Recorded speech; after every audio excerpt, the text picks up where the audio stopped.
Hi, this is Tisch Aitken, and we are in a big retrograde energy. Mars and Mercury are currently retrograde. Those are both personal planets. It is December, Friday the 13th. And we had Mars retrograde a week ago on the 6th of December at 6 degrees and 11 minutes of the fixed fire sign of Leo.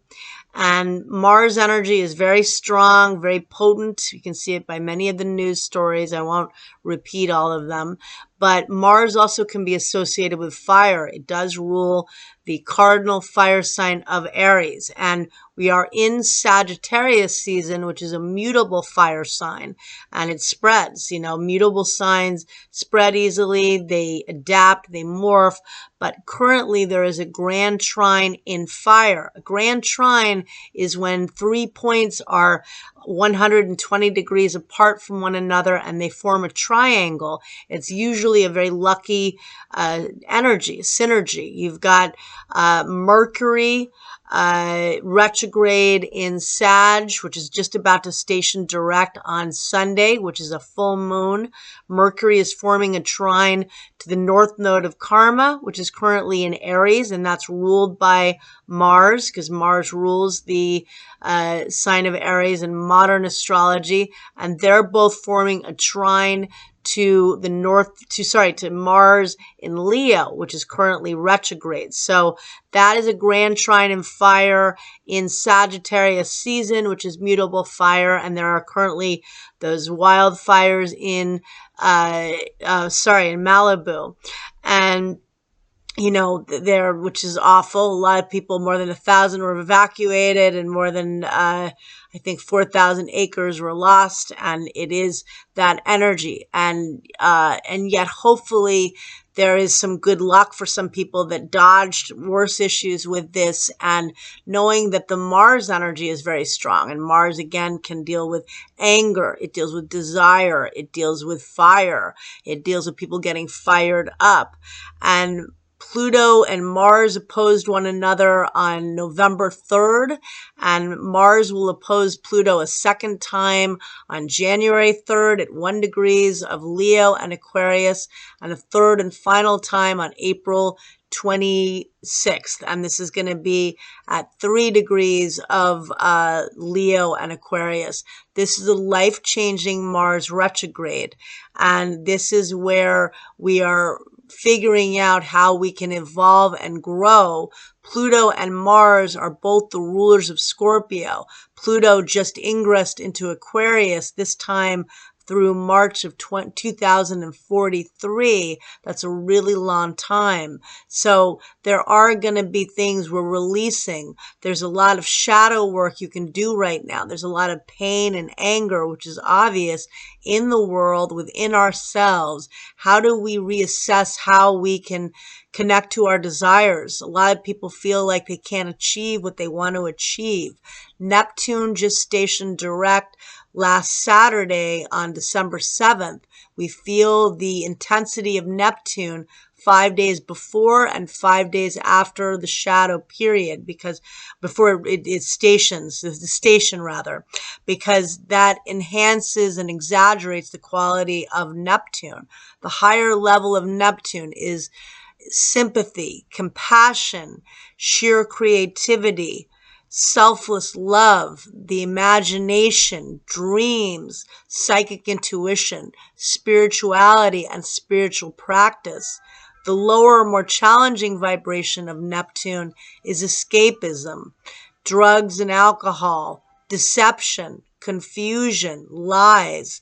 Now, we have this full moon occurring on Sunday, the 15th at 4:01 a.m. Eastern Standard Time. It's going to be at 23 degrees and 52 minutes of the mutable air sign of Gemini, and Mercury rules the sign of Gemini. So Mercury stations direct later in the day at 3:56 p.m. Eastern Standard Time at 6 degrees and 24 minutes of Sagittarius. And Mercury is in its detriment in Sag. It's very blunt and direct. You can expect a lot of confusion and haziness because the full moon itself is forming a T-square, meaning that a T-square is when 2 points are opposite, 180 degrees, and a full moon, the sun and moon are always 180 degrees apart. That's a completion, a culmination. Full moons can bring things to light. They can be very emotional. But then, and in Gemini, it's a lot about communication. That's a very cerebral air sign that tends to be more detached. But they're both squaring Neptune. That's the T-square. And Neptune just stationed direct. It's at the last degrees both of Pisces and of the zodiac. Very confusing. Some will feel very creative and inspired with this energy. Some will feel lost. Neptune at the last degrees of Pisces, there's a fixed star known as Shiat, and that's connected with self-undoing, depression, suicide.